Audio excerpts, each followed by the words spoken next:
Hi, this is Stu, and today I thought we'd talk a little bit about shoulder mobility, and in particular one range of motion or one direction, which is the ability to take our arms up this way, which is flexion, while stopping the elbows rolling out, which is medial rotation. So what we're trying to do is maintain that external rotation.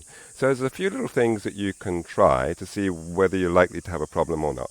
The first one is to keep your elbows by your sides, really close in, and then start to turn your arms out. Yeah, and so here what we're doing, if you can see, is we're rolling our shoulder into external rotation. I've got pretty tight shoulders when it comes to that particular direction, and so you find that they stop quite soon. Others of you might find that you can get your arms actually as if you were holding a pole that was going through your body. If that's the case, you've got quite a lot of external rotation, and you probably don't need any more. So when it comes to shoulder mobility, it's important to know that not always more is better, because the more and more mobility we get, then we can have instability and then we can have pain if we're not careful. So if you're a person that's got very mobile shoulders, then strengthen them. Don't feel that you have to get more and more mobility. So this is really for you guys that if you're like me, a little bit stronger or a little bit stiffer in the shoulders, particularly in this movement. Yeah.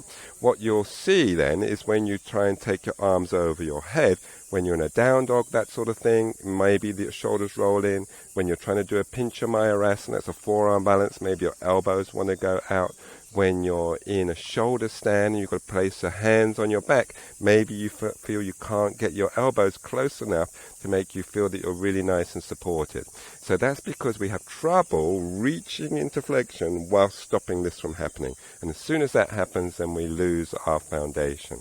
A nice little test you can do as well is just to take a block, put it between your forearms, keep your elbows at a 90-degree bend, and then it's nicer if you've got somebody to keep your rib cage down, because what tends to happen is we'll just flare our rib cage. So try and engage here, keep your rib cage down, hold the block between your forearms, and see how far over your head you can get it without changing anything. So again, for me, you see, I get stuck about here. I could take it further, or I could think I can take it further by doing this. But all I've actually done is raise my rib cage. Yeah.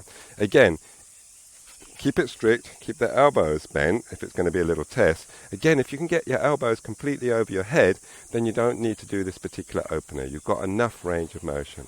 So let's say you're stopping somewhere around here. So this is one of my favorite shoulder openers.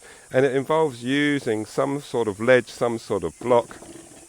And so what we're going to do is we have our table. Now, we can use no equipment at all if we want, and we can just put our arms on the table. We can place our palms of our hands together, and we can drop our head through. Yeah. Now, you can see, again, I could do this. But you can see all of that is happening from the spine. So I want to keep this torso quite rigid and try and get the movement to happen at the shoulder. Yeah? So I don't want that. Okay? I want to move actually here. Now, you can see with my hands together, that's allowed me to medially rotate a little bit. So if we want to keep it a bit stricter, then we want to use a block between our hands in order to keep our arms apart. Now, you want a block relative to the size of your shoulders. You're relatively narrow, you want something a little bit narrow, don't have it too big. If you're a massive guy, then maybe you need something even bigger, yeah? If you want to get stricter still, we can use a strap to make sure that our elbows don't go out. So you want to set it so that when you put your arms through, it allows your arms to go parallel to each other. That it's not so tight that they're being pulled towards the center line, and it's not so loose that when you take up the angle of the strap that you can go a little bit wider. As you can see there, this is a little bit loose, so I'm going to tighten that up at just a fraction for me. Okay, and then I'm going to have that just above my elbows and the block between my hands, and I'm going to place my elbows on the ledge, and then I'm going to come through.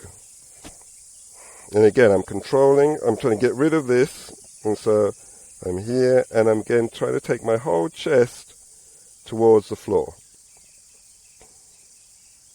And I would just hang out here.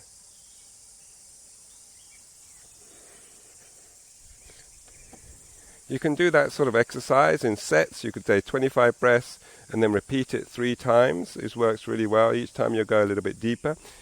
Basically, you just need to have a straight line-ish between your torso and your arms. So it doesn't really matter about the height of this. You could be on a higher ledge and just have straight legs. You could be standing up. You could be a little bit lower, but then you'd have to bend your knees a little bit more. This sort of thing, something that allows you to, the same distance from the floor as it is from your knee to your hip, makes a quite nice sort of level, because that way you can keep the back relatively straight. Yeah. So have a play with that and see then what you should find is when it comes to do even your back bends, your down dog, your Pinchamayurasana, so many postures require that ability, and I'm going to be a little bit anatomical here. It requires the ability to maintain external rotation whilst you move into flexion. Yeah. If you can't, the elbows go out. So, good. Have a little play with that and see how you get on. And you can always give me feedback in the comments and I'll see if I can give you any more information. Thanks so much.